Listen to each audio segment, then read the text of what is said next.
గుంటూరులో sleeping pills కలిపి పెట్టి ఫుడ్లో ఆ తర్వాత ఊపిరాడకుండా చేసి భర్త ప్రాణాలు తీసి రాత్రంతా ఆ భర్త మృతదేహం పక్కనే కూర్చొని ఫోన్ వీడియోలు చూస్తూ భార్య కూర్చోవడం పట్ల ఎంత పెద్ద షాక్ గురయ్యారో మనందరికీ తెలిసిందే. ఇప్పుడు ఈ అంశానికి సంబంధించి సంచలన విషయాలు బయటకు వస్తున్నాయి.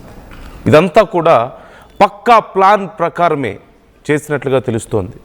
శివనాగరాజుని ఇలా చేయాలి అని ముందుగానే తన బాయ్ ఫ్రెండ్తో కలిసి, గోపి అనే వ్యక్తితో కలిసి తన భర్త ప్రాణాలు ఎలా తీయాలో మాధురి ఒక పక్కా స్కెచ్ రెడీ చేసుకుందట.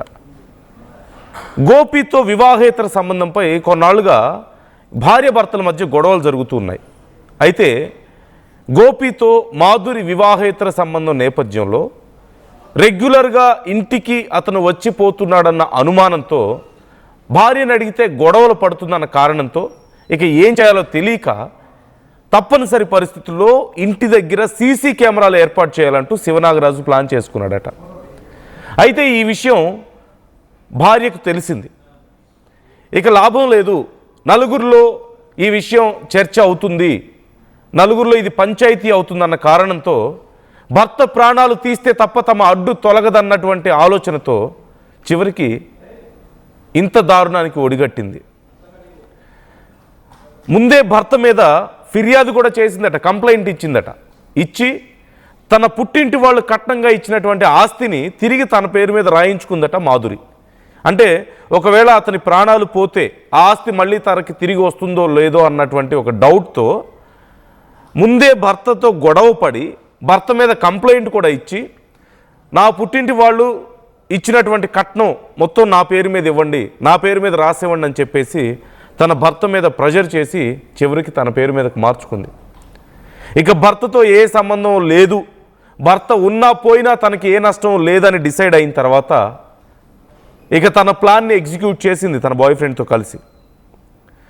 ఆ తర్వాత తన బాయ్ ఫ్రెండ్ గోపితో కలిసి ఆరంపితో తన భర్తని ఎలా ప్రాణాలు తీయాలో ప్లాన్ చేసుకున్నారు.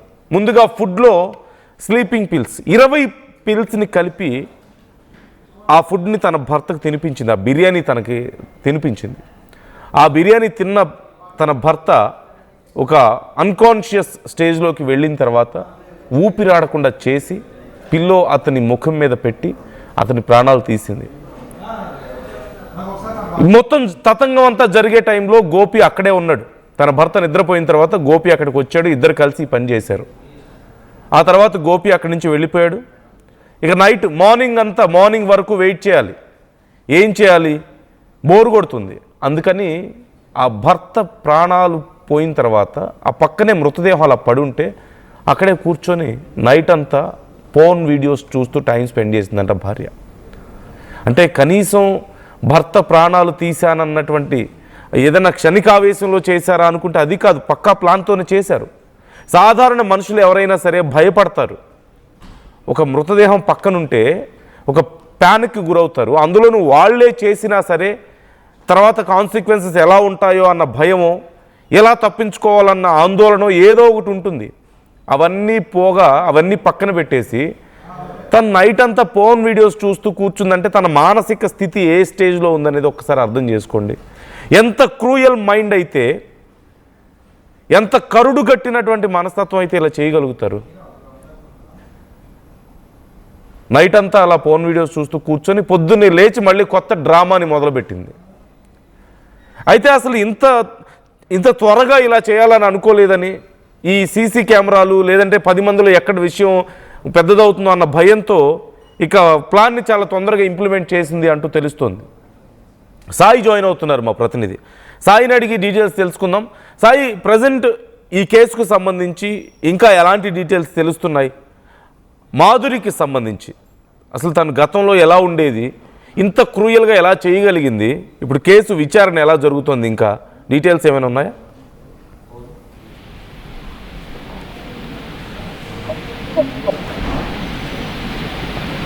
సాయి, నా వాయిస్ వినిపిస్తుందా మీకు? నందు, ప్రధానంగా ఈ మంగళగిరి దుగ్గిరాల్లో జరిగినటువంటి భర్త హత్యకి సంబంధించినటువంటి అంశంలో పోలీసులు విచారణ సాగుతున్నటువంటి పరిస్థితి ఉంది. ఈ నేపథ్యంలో అనేక అంశాలు వెలుగులోకి వస్తున్నాయి. ఒకటి, మొదటి రోజు విచారణ సందర్భంగా భర్త చనిపోయి అక్కడ ఉంటే 4 గంటల పాటు భార్య అక్కడే ఉండి పర్ణ వీడియోలు చూసినటువంటి సంఘటన వెలుగులోకి వచ్చినటువంటి సంఘటన. తర్వాత రోజు ఇదంతా కూడా అంటే హనీ ట్రాంప్ ఏదైతే జరిగిందో, హనీమూన్ ట్రాంప్ గతంలో ఒక సంఘటన జరగడం జరిగింది. దానికి సంబంధించినటువంటి విధంగానే ప్రస్తుతం ఇది కూడా ఇట్లాగే జరిగింది. అంటే భర్తని ఒక విధంగా ప్లాన్డ్ గా చేసి చంపాలనే విధంగా అతన్ని తొలగించాలనే ప్లాన్ చేశారు. అయితే ఇప్పుడు మరో అంశం వెలుగులోకి వచ్చింది. అంటే ఈ సంఘటనలంతా ఫ్రెండ్స్, అంటే మనం గతంలో కూడా చెప్పాము, స్నేహితులు అలర్ట్ చేయడంతోనే శివనాగరాజు మాధురి అంశంలో కొంత అలర్ట్ గా ఉన్నారు. అయితే ఆయన మొదట నమ్మకపోయినప్పటికీ తర్వాత జరుగుతున్నటువంటి పరిణామాలు పదే పదే ఈ అంశాలని చెప్పటం, ఇదంతా కూడా ఒక రకంగా ఒక కలకలంగా మారటం, వాళ్ళ ఫ్రెండ్స్ సర్కిల్ అంతా కూడా పదే పదే అతనికి మీ వైపు గురించి అంటే ఆ మాధురి గురించి చెప్తున్నటువంటి నేపథ్యంలో ఈ అంశం అనేది ఆయన ఒక రకంగా నమ్మి, అంటే వీళ్ళు చెప్పిన అంశం నమ్మకపోయినప్పటికీ అంటే అసలు నిజంగా జరుగుతుందా లేదా అనే అంశాన్ని ఇంట్లో ఒక సీసీటీవీని పెట్టి, అంటే ఇంటికి ఎవరు వస్తున్నారు, ఎవరు వెళ్తున్నారు, ఏం జరుగుతుంది అనేది తెలుసుకునేటటువంటి ప్రయత్నం చేద్దాం అనే విధంగా నిర్ణయం తీసుకున్నట్టు తెలుస్తుంది.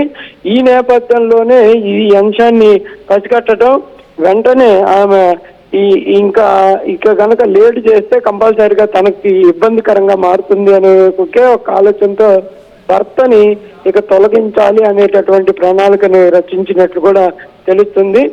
ఏదైనా అంటే భర్త తన భార్యకు సంబంధించినటువంటి అంశాలు తెలుసుకునేటటువంటి ప్రయత్నం చేయటమే తన మృతి రేఖను ఆయన రాసుకున్నప్పటి పరిస్థితి ఉందనే విధంగా కూడా ప్రస్తుతం ఈ విచారణ సందర్భంగా అనేక అంశాలు వెలుగులోకి వస్తున్నాయి. ఒక్కొక్కటి వెలుగులోకి వస్తుంటే దానికి సంబంధించి పోలీసులు కూడా నిద్రపోతున్నారు. ఎందుకంటే భార్యాభర్తల అంశాలు ఒకవేళ ఇద్దరి మధ్య కలకలా ఉంటే విడిపోయేటటువంటి పరిస్థితులు ఉంటాయి.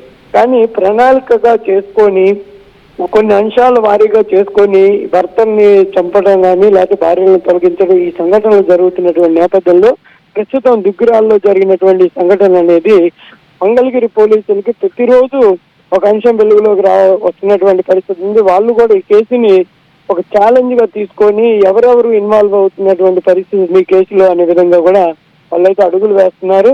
ఈ నేపథ్యంలో అనేక అంశాలు వెలుగులోకి వస్తున్నటువంటి పరిస్థితులు కనిపిస్తున్నాయి. సీసీటీవీ ఏర్పాటు చేయాలనేటటువంటి ఒకే ఒక్క నిర్ణయం శివనాగరాజు మరణానికి, అంటే ఆయన మరణాన్ని ఆయన చేసుకున్న పరిస్థితి ఉంది. అంటే ఒకవేళ ఆయన నిర్ణయం తీసుకోకపోతే మరికొద్ది రోజులు ఏదన్నా అవకాశంగా మారేదేమో కానీ ఆయన పెట్టాలి, కంపల్సరీగా ఒక నిఘా